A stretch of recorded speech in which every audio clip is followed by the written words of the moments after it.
En l'an 2033, en l'an 2033, un vieux Québécois décida de retourner à Chassalouan, sur l'île du port, sur l'île du port. Tourne d'un bord pis tourne de l'autre, lève la tête pis lève les bras, point d'hostiois, point d'hostiois.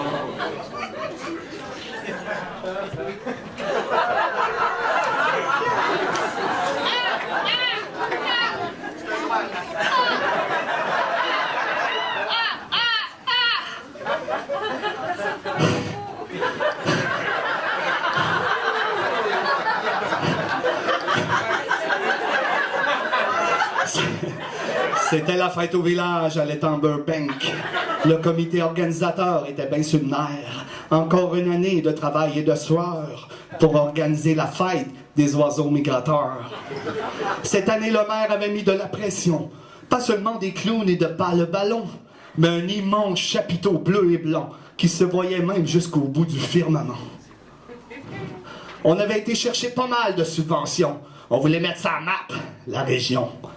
Le décor était plein de belles publicités. On se serait cru à Atlantic City.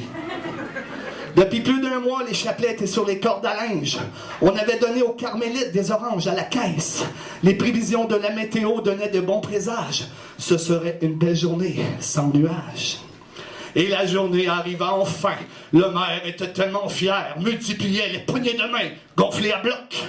Les prochaines élections étaient dans la poche, car c'était lui le grand organisateur de la fête des oiseaux migrateurs.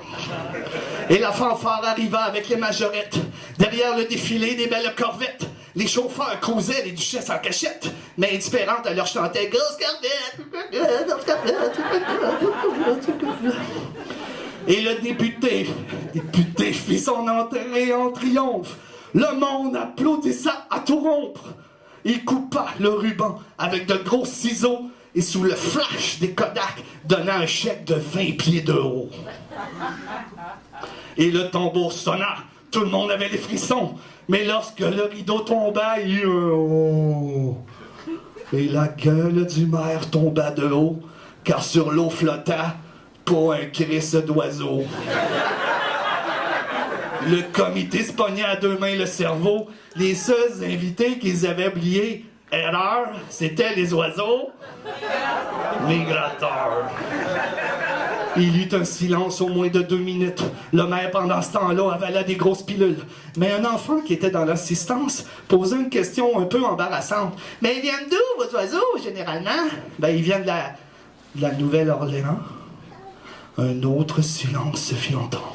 Mais au loin, quelqu'un cria « Je les vois! Oh oui, ce sont les oies blanches! Oui, c'était bien un immense voilier! Des dizaines, des centaines, peut-être même un millier! » Le maire, soulagé, se prit une shot de brandy.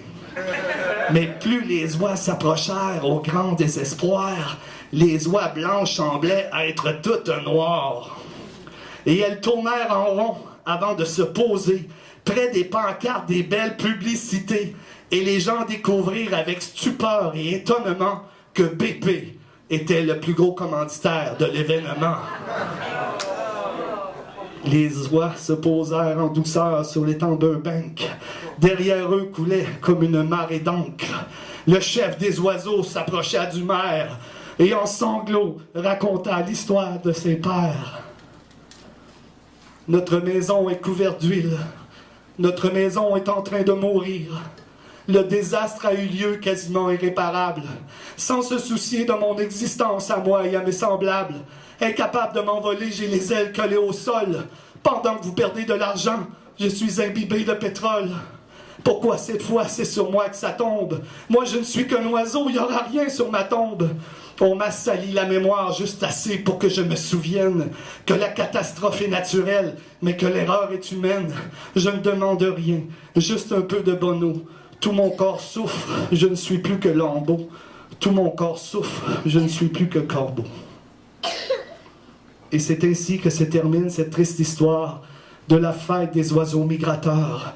Et selon Mémoire d'homme, ce fut la dernière fois que l'on vit des oiseaux migrateurs dans ce coin de pays. En l'an 2033, En l'an 2033, un vieux Québécois décidant de retourner à Chassalouan, sur l'île du port. sur l'île du port. Tourne d'un bord puis tourne de l'autre, lève la tête puis lève les bras. Point d'ostinois.